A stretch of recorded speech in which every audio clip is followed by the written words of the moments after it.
இவ்வளோ பிரச்சனை இருக்கே, இந்த அளவுக்கு ஒரு மனுஷனுக்கு பிரச்சனை இருக்குமான்னு நினச்சேன். ஆனால் என்னைக்கு அந்த ஒரு மஹல்லாக்குன்னு போய் ஒவ்வொரு குடும்பத்தினுடைய அந்த கஷ்டங்களை கேட்டேனோ அப்போ தான் தெரிஞ்சுது நம்ம படுறதெல்லாம் கஷ்டமே இல்லை, அல்லாஹ் நம்மளை ரொம்ப சொகுசாக வச்சுருக்கான்னு தெரிஞ்சுது. அடுத்த வேளை சாப்பாட்டுக்கு வழி இல்லாமல் இருக்கிறாங்க. எத்தனையோ குடும்பங்களில் சர்ஜரி பண்ணக்கூடிய, அறுவை சிகிச்சை பண்ணக்கூடிய தேவைகள் இருக்குது. எத்தனையோ விதமான நோய்கள் இருக்குது. ஆனால் அதற்கு நம்ம என்ன அடுத்த ஸ்டெப்பு நம்ம எடுக்க போகிறோம் அப்படிங்கிறது தெரியல. யார்கிட்ட போய் கேட்கறது தெரியல. பள்ளிவாசலில் போய் கேட்டால் உதவி செய்வாங்களா அப்படிங்கிறது மக்களுக்கு தெரியல. அந்த அளவுக்கு ரொம்ப ஒரு அடிமட்ட வாழ்க்கையை வாழ்ந்துக்கிட்டு இருக்கிறாங்க.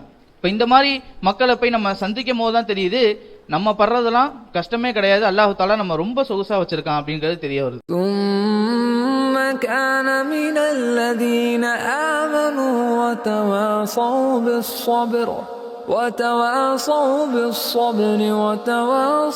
بالمرحمة.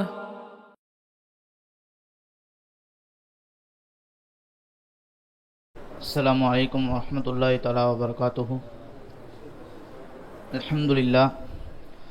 அல்ஹம்துலில்லாஹி வகஃபா வஸ்ஸலாத்து வஸ்ஸலாமு அலா இபாதிஹி அல்லதீன இஸ்தஃபா, அம்மா பஅத். வலா தஆமுன் இல்லா மின் கஸ்லீன். ஸதகல்லாஹுல் அலியுல் அஸீம். அல்லாஹ்வுடைய மாபெரும் கிருபையை கொண்டு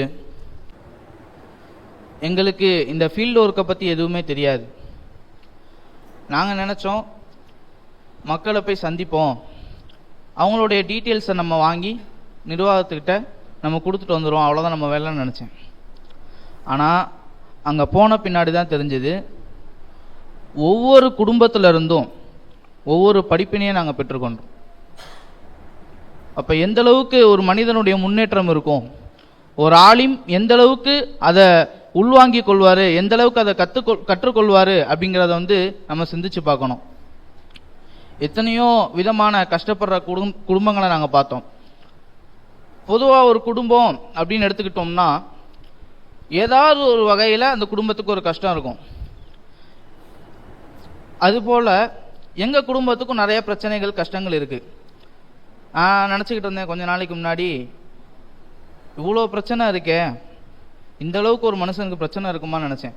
ஆனால் என்னைக்கு அந்த ஒரு மஹல்லாக்குன்னு போய் ஒவ்வொரு குடும்பத்தினுடைய அந்த கஷ்டங்களை கேட்டேனோ அப்போ தான் தெரிஞ்சுது நம்ம படுறதெல்லாம் கஷ்டமே இல்லை, அல்லாஹ் நம்மளை ரொம்ப சொகுசாக வச்சுருக்கான்னு தெரிஞ்சுது. அடுத்த வேளை சாப்பாட்டுக்கு வழி இல்லாமல் இருக்கிறாங்க. எத்தனையோ குடும்பங்களில் சர்ஜரி பண்ணக்கூடிய, அறுவை சிகிச்சை பண்ணக்கூடிய தேவைகள் இருக்குது. எத்தனையோ விதமான நோய்கள் இருக்குது.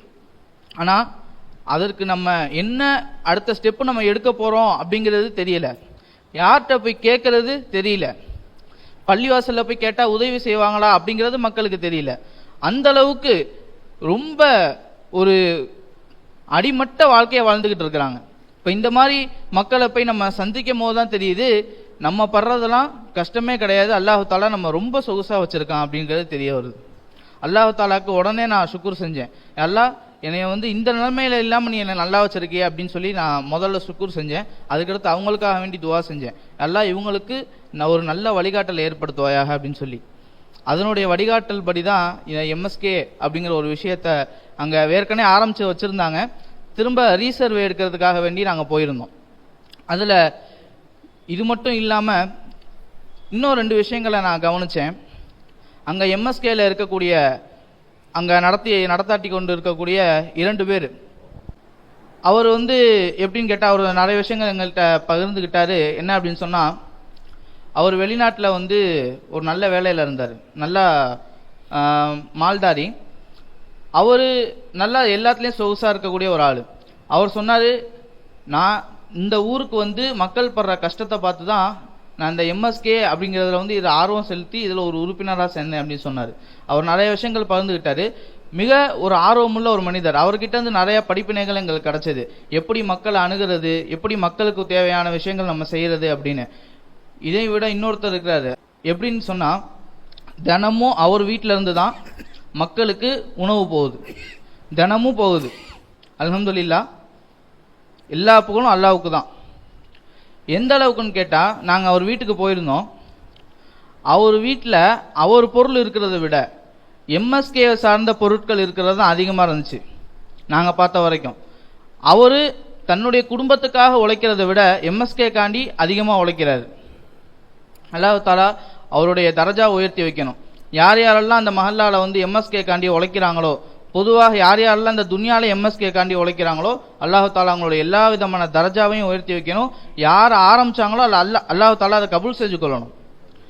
ஏகப்பட்ட படிப்பினைகள். உதாரணமாக இன்னைக்கு எனக்கு முன்னாடி வந்து பேசின என்னுடைய நண்பர்கள்லாம் ஒருத்தர் பசியை பற்றி பேசினாங்க, இன்னொருத்தர் பற்றி நிறைய மருத்துவ தேவைகளை பற்றி பேசினாங்க. நான் ஒரு வீடு பார்த்தேன். இதெல்லாம் எப்படி தேவையா இருக்கோ அது மாதிரி ஒரு மனிதனுக்கு நிக்காவும் அவசியமா இருக்கு. நான் ஒரு வீடு பார்த்தேன். எப்படிப்பட்ட வீடுன்னு சொன்னா, வீட்டில் வந்து 6-7 பேர் இருக்கிறாங்க. எல்லாரும் சகோதர சகோதரிகள். அதில் மூத்தவருக்கு வயசு வந்து ஒரு 60க்கு மேலே இருக்கும் அவருக்கு. மற்றவங்களுக்கெல்லாம் சின்ன சின்ன டிஃப்ரெண்ட், 5 வயசு 4 வயசு 6 வயசு கீழே. ஸ்டார்டிங் 40 வயசுக்கு மேலே, அந்த 20 வயசுக்குள்ளே எல்லாம் இருக்கிறாங்க. அப்போ சர்வே எடுக்கும் போது தான் தெரிஞ்சு அந்த 6 பேருமே நிக்காம முடிக்கல. எவ்வளோ பெரிய ஒரு சங்கட்டமான ஒரு விஷயம். ஒரு மஹல்லால இருக்கிறாங்க. இது மாதிரி ஏகப்பட்ட பேர் இருக்கிறாங்க. ஆக இந்த எம்எஸ்கே மூலியமா நம்மளால எவ்வளோ முடியுமோ எல்லா விதமான தேவைகளையும் மக்களுக்கு பூர்த்தி செய்யணும். நாம இன்னைக்கு போடக்கூடிய விதை தான் நாளைக்கு நெல்லா விளைஞ்சு எல்லா விதமான மக்களுடைய பசியும் ஆற்றக்கூடியதா இருக்கும். நம்ம சின்ன விஷயமா ஒன்று செய்வோம், ஆனா அதுதான் நாளைக்கு பெருசா வரும். அல்லாஹ் தஆலா இந்த எம்எஸ்கேவை கபூல் செய்து கொள்வானாக. ஆமீன். வாஹிர தஅவானா அல்ஹம்துலில்லாஹி ரப்பில் ஆலமீன்.